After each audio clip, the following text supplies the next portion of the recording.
Taste This is brought to you by Visit Oakland.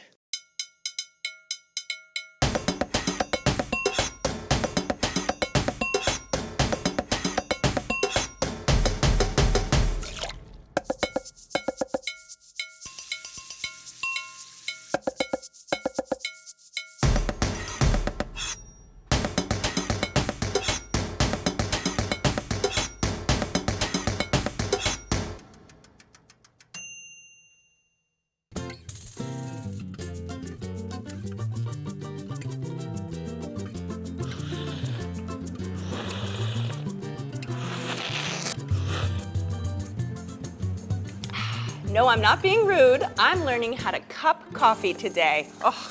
I'm Leslie Sbrocco. Come on and taste this.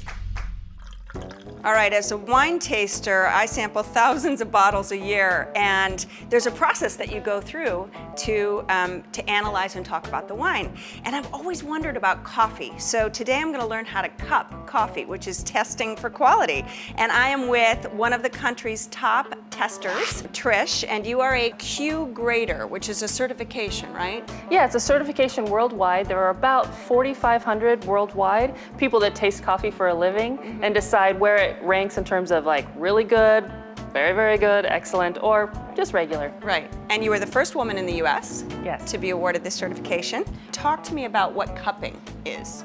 Okay, cupping is what we call technically liquoring the coffee, which is Oh, I know that. That I know how to do. anytime you make watery kind of residue out of the grounds, that's the liquor of the coffee. So you're making a coffee pot at home, you've liquored the coffee. So what we have here is the coffee from Ethiopia and Guatemala. The grounds are sitting right in the cup, and we're gonna smell the grounds first, and we're gonna add some water to that, smell the aroma, and then slurp it. Ooh. Now, kind of by itself, it just smells like coffee until you try a different one next to it. It does, but it has a really bright, almost sort of citrusy aromatic to it, and pretty floral. Yes. Yeah. Ooh, Different? it's definitely different. It's deeper, darker aromas. All right, let's get cupping.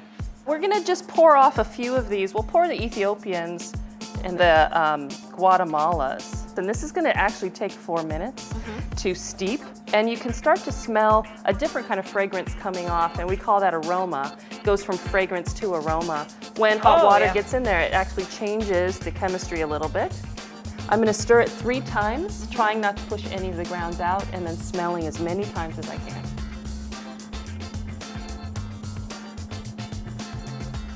Just like that.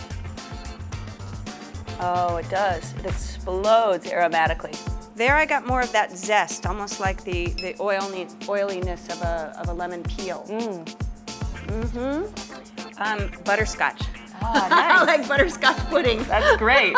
So now we're gonna take a little bit in our spoon, and hopefully it's not too hot. And you just bring it to the edge of your lips, and you let the air bring it in to your mouth, and trying to spray it all over your palate, and try to hit the back of your retronasal area as best that you can. All right, that is one good slurp.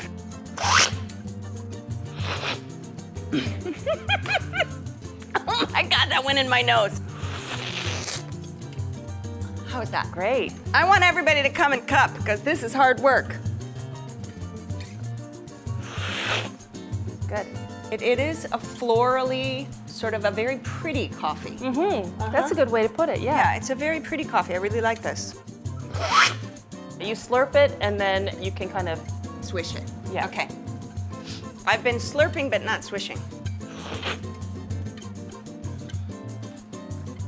Oh, that makes a difference. See, I didn't get the swish.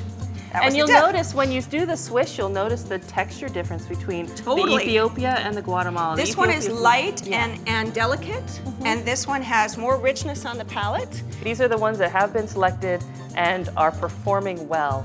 Wow, they're very good. Because I'll tell you, the slurp, the swish, then the sip. It's really the 3 S's. Yes.